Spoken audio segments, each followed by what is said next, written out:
한 주간도 주께서 우리를 평안케 인도하신 줄 믿습니다. 택함을 입은 사람들이 적은 시대에 살아가고 있는 우리들입니다. 성경은 그 부분을 예언하고 있고 그 상황들을 우리에게 말씀을 하고 있습니다. 혹시 여러분들은 많은 사람들이 왜 예수님을 거부하는지 혹시 아십니까? 왜 우리가 그렇게 전도해도 맛있는 거 사줘가면서 때로는 선물도 줘가면서 교회에 한 번쯤 나오라고 그렇게 초청하는데도 왜 그분들은 그렇게 예수님을 거부하는 것일까요? 전도를 하다 보면 또 많은 분들에게 있어서 그런 이야기를 듣습니다. 교회 가면 재미없어요 라고 말씀하시더라고요. 나는 골프도 가야 하고 여행도 가야 하고 사람들을 만나서 춤도 춰야 되고 노래도 불러야 되고 또 술도 한잔 해야 되고 그렇게 해서 인생을 좀 재밌게 살아가야 되는데 교회에 다니는 사람들을 보니까 그런 재미가 없어 보인다는 거죠. 그냥 교회만 부지런히 가는 것 같고 교회 가면 뭐 재미있는 게 있을까 뭐 생각이 든다는 거죠.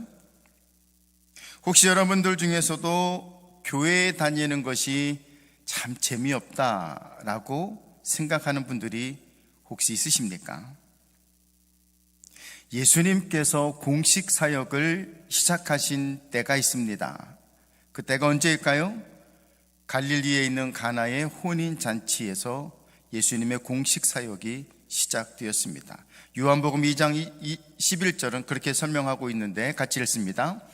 예수께서 이 첫 표적을 갈릴리 가나에서 행하여 그의 영광을 나타내심에 제자들이 그를 믿으니라. 아멘. 예수님의 첫 사역이 혼인 잔치집이었다고 하는 것은 매우 흥미로운 사건입니다. 많은 사람들이 또 많은 그리스도인들이 예수님을 잘 믿고 싶어서 금식 기도를 합니다. 금욕주의에 들어갑니다. TV를 보지도 않거나 영화관을 가지도 않거나 게임을 하지 않고 휴가도 가지 않고 여행도 가지 않고 오직 기도에 힘쓰는 분들이 있습니다. 한결같이 그분들은 세상이 주는 즐거움 그런 것들을 경험하면 기도가 안 된다는 거예요. 말씀이 집중이 안 된다는 거예요. 그분들의 그런 말씀에 저도 전적으로 동의합니다.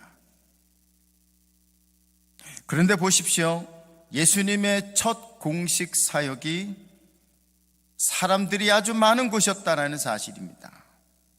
그리고 이곳은 예배드리고 경건하게 있고 하나님을 묵상하며 찬양하고 예배하는 자리가 아닌 웃고 떠들고 먹고 마시고 하는 아주 재미있는 자리였다라는 사실입니다.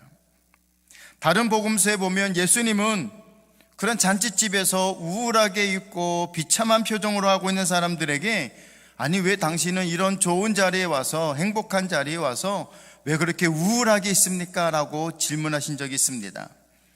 예수님은 금식하지 않으셨고 예수님은 즐거워하셨습니다. 이 말씀들을 묵상해 보면 예수님은 우리 그리스도인들이 교회 다니는 사람들이 행복하고 재미있고 즐겁게 살아가기를 바라신다는 사실을 알 수가 있습니다. 그러니까 예수 믿는 일은 재미있는 일이고요, 즐거운 일이고요, 행복한 일이라는 사실입니다. 어떤 어머님이 어린 자녀와 함께 예배당에 왔습니다. 이 아이는 뭐가 그렇게 좋은지 흥얼흥얼 노래도 부르고 이것저것 질문도 하고 막 그렇게 행복한 모습으로 예배를 드리고 있었습니다.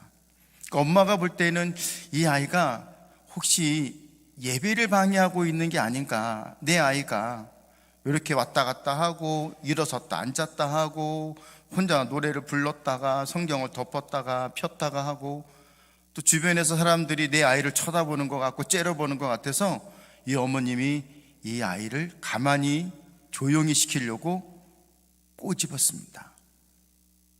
이 아이는 아프니까 털썩 주저앉아서 눈물을 흘리고 앉아 있는 거예요. 어머니가 이런 말을 합니다. 이제야 조용해졌네. 혹시 우리는 그렇게 하는 것이 예배를 방해하지 않는 것이다라고 생각하지 않습니까? 교회에 오는 일은 신바람 나는 일이고요, 예수 믿는 일은 행복한 일이고 즐거운 일인데, 우리가 너무 경건이라고 하는 이 그림 속에서 우리가 즐거워해야 할, 행복해야 할, 춤을 춰야 할 그 이유들을 절제하고 있지는 않은지요. 가나의 혼인잔치에서 담고 있는 모습은 그것입니다. 사역은 행복한 것이고, 교회는 즐거운 것이고, 예수 믿는 일은 춤을 추는 일이다 라고 하는 것을 가나의 혼인잔치에서 담고 있는 것입니다. 그런데 예수 믿는 사람들 중에 행복을 잃어버린 사람이 있고, 웃음을 잃어버린 사람이 있고, 살맛 나는 즐거움을 잃어버린 사람들이 많다라는 사실입니다. 왜 우리는 예수 믿으면서도 심각한 것일까요? 왜 우리는 예수 믿으면서 웃음을 잃어버린 것일까요? 하나님은 오늘 우리에게 먹고 마시고 즐길 수 있는 혼인 잔치에 초대하셨습니다. 4절 말씀 같이 보겠습니다. 4절 말씀. 다시 다른 종들을 보내어 이르되 청한 사람들에게 이르기를 내가 오찬을 준비하되 나의 소와 살찐 짐승을 잡고 모든 것을 갖추었으니 혼인 잔치에 오소서 하라 하였더니 믿습니까? 그런데 왜 사람들은 왜 함께 웃으며 행복하게 살 수 있는 이 하나님의 초대에 응하지 않고 거부한 것일까요? 세 가지 이유 때문입니다. 세 가지 이유 때문에 오늘날 택함받은 사람들이 적은 것입니다. 첫째로, 사람들의 인생이 즐겁지 않는 이유는 자신의 삶에 집착하고 있기 때문입니다. 5절 말씀 같이 보겠습니다. 5절. 그들이 돌아보지도 않고 한 사람은 자기 밭으로 한 사람은 자기 사업하러 가고 라고 했습니다. 자, 이 구절을 자세히 보면요, 왕은 이 사람들을 갑자기 초대한 게 아닙니다. 만약 왕이 사람들을 갑자기 초청해서 오라고 했다면 왕이 문제죠. 사람들은 선약이 있을 것입니다. 미리 계획한 일이 있을 것입니다. 그렇기 때문에 왕의 초대를 거부할 수 있습니다. 거부하는 사람들이 잘못되었다고 말할 수는 없어요. 그런데 본문을 보면 왕은 초청한 사람들이 초청에 올 수 있도록 시간을 조절할 수 있는 기회를 주고 있다는 사실입니다. 자, 2절, 3절 다시 한번 읽겠습니다. 천국은 마치 자기 아들을 위하여 혼인잔치를 베푼 어떤 임금과 같으니 그 종들을 보내어 그 청한 사람들을 혼인잔치에 오라 하였더니 오기를 싫어하거늘. 사람들이 첫 번째 오는 것을 싫어했습니다. 그래서 왕은 두 번째 초청을 했어요. 4절 말씀입니다. 다시 다른 종들을 보내어 이르되. 그런데 초대받은 사람들이 어떻게 반응을 합니까? 5절 말씀입니다. 5절. 그들이 돌아보지도 않고 한 사람은 자기 밭으로 한 사람은 자기 사업하러 갔다. 이것이 팩트입니다. 여기서 깨닫는 것은 하나님은 본문의 왕과 같이 세상을 구원하기 위해 두 번의 초청을 하신다는 사실이에요. 첫째는 예수님의 초림 사건입니다. 2000년 전에 있었던 사건이죠. 이것을 우리는 성탄절이라고 부르고 있습니다. 사람들이 그러나 어떻게 반응을 했습니까? 요한복음 1장 11절 말씀에 자기 땅에 오매 자기 백성이 뭐하지 아니하였어요? 영접하지 않았습니다. 그래서 하나님은 예수님을 통해 두 번째 초대를 하십니다. 그 사건이 재림 사건입니다. 자, 여기서 깨닫는 것이 있습니다. 이 말씀의 비유 속에서 나타난 사람들이 밭을 샀거나 또는 사업을 하러 갔거나 그 사실에 대해서 성경이 비난하고 비판하고 있는 것이 아닙니다. 예수님은 그런 부분을 지적하려고 말씀하고 있는 것이 아니에요. 왜냐하면 그게 핵심이 아닙니다. 여기서 중요한 것은 밭이나 사업 때문에 더 중요한 일을 잃어버렸다라고 하는 것입니다. 사람들은 자신의 인생의 문제를 해결하실 분으로 메시아가 오기를 기다렸습니다.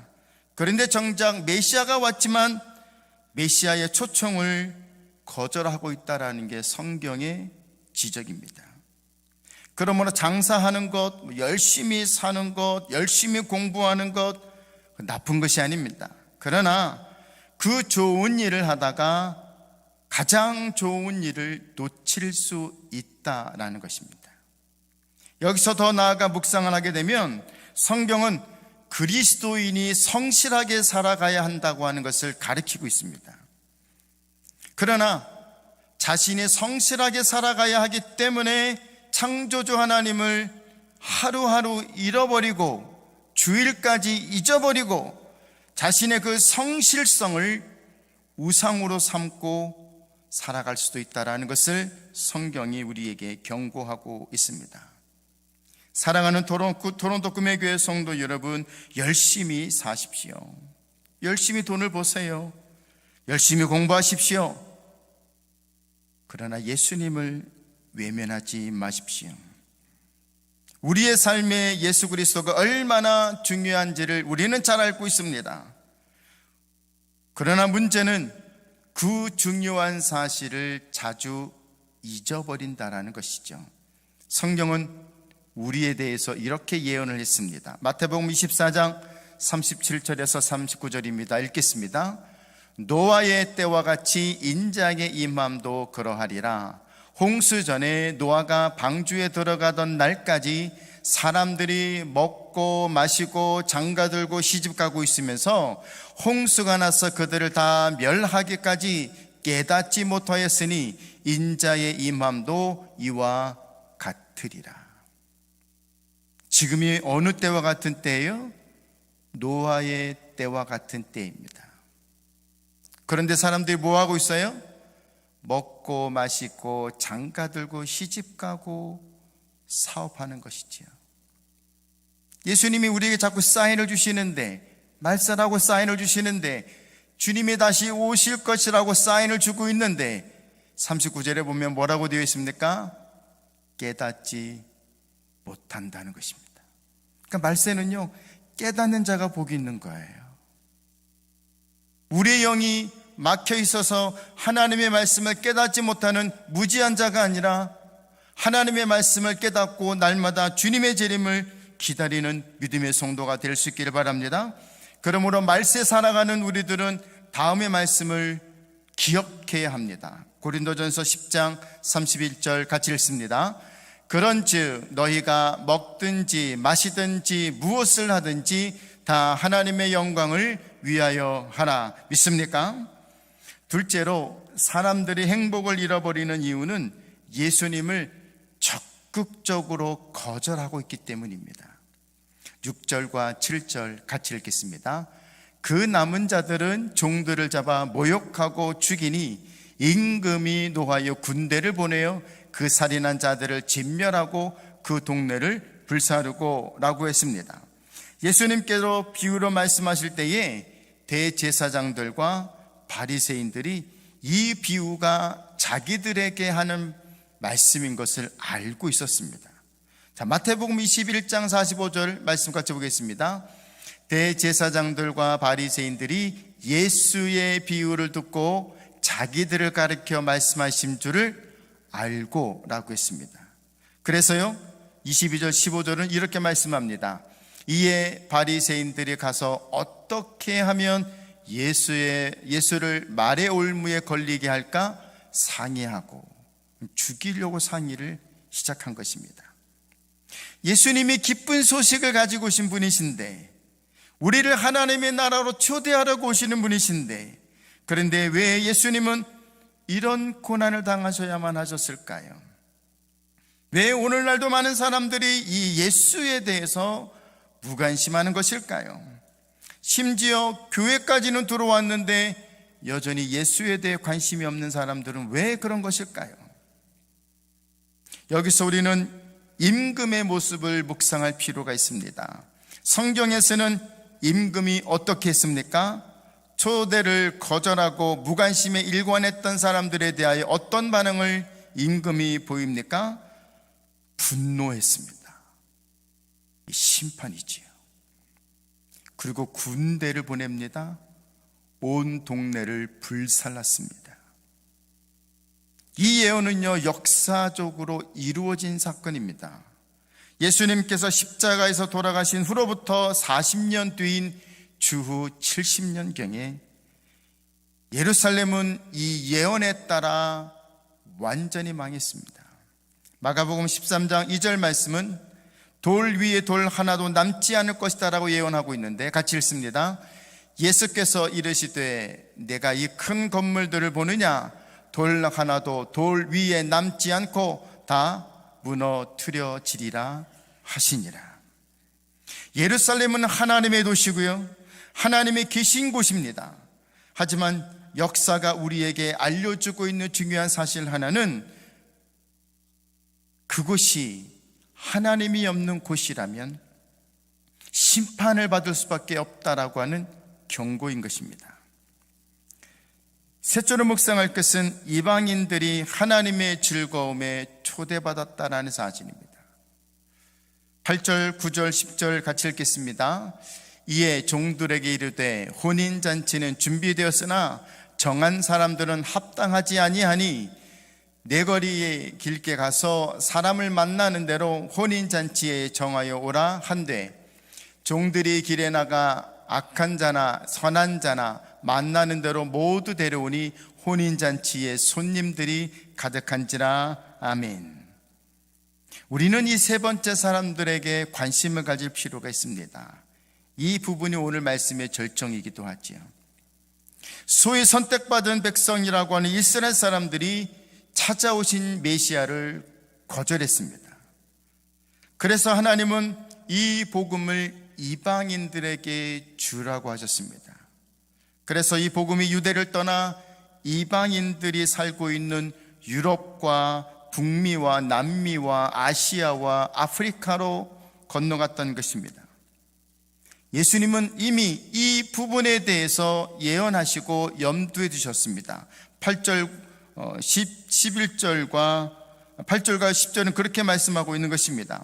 여기서 우리가 눈여겨봐야 할 것은 초청을 받은 사람들 중에, 이방인들 중에 어떤 사람이 있는가 하면 예복을 입지 않는 사람이 있었습니다. 11절부터 13절 말씀은 그들입니다. 함께 읽습니다.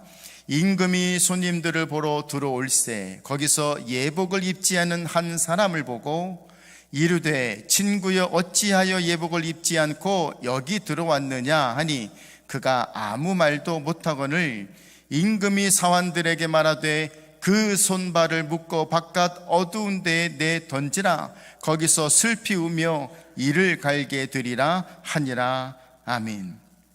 자, 당시 궁중으로 초대받은 사람들에게는요, 궁중에서 옷 한 벌씩 그들에게 선물로 주었습니다.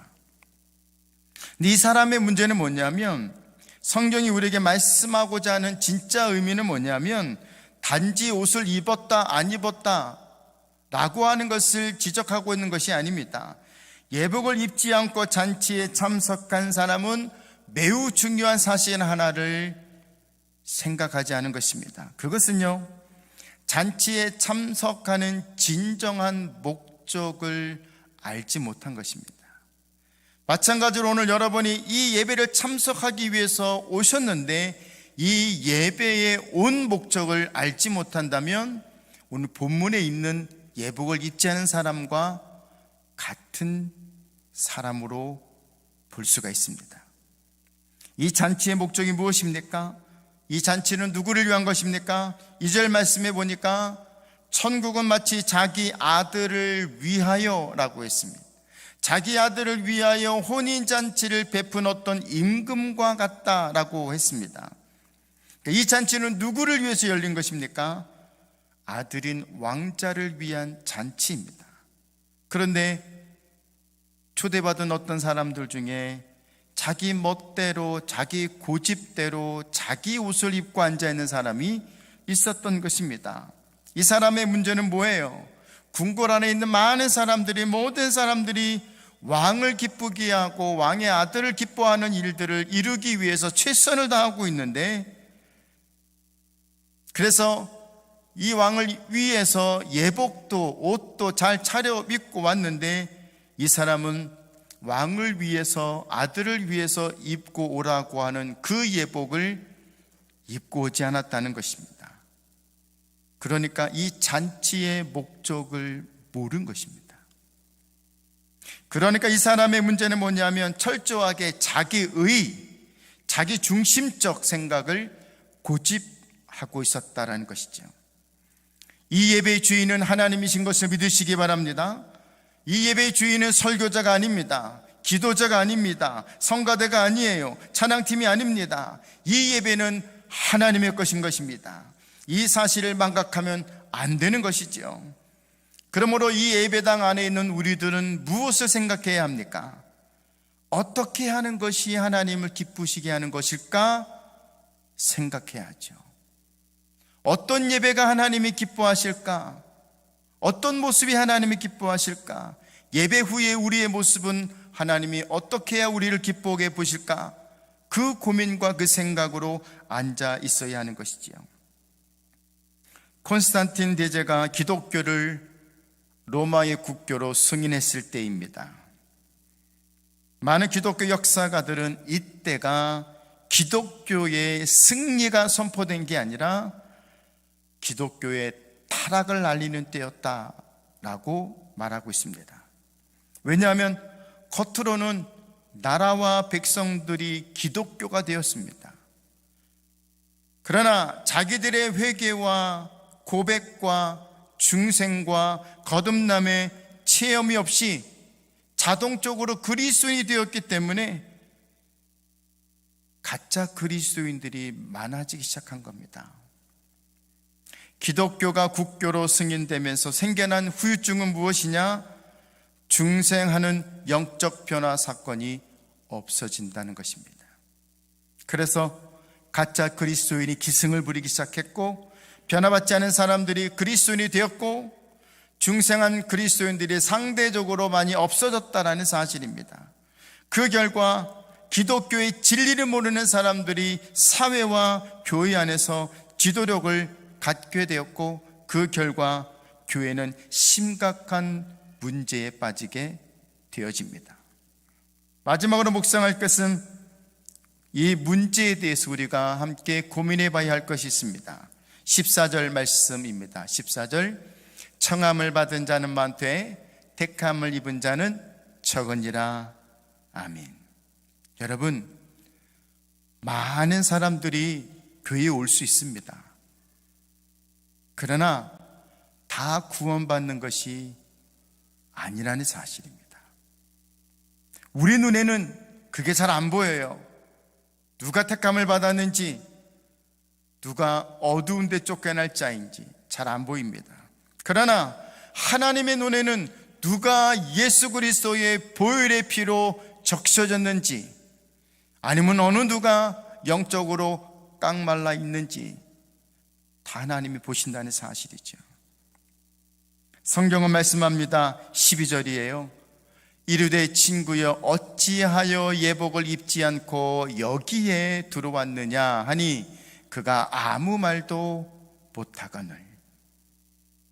하나님이 나에게 이 질문을 하신다면 과연 누가 제대로 대답할 수 있을까요?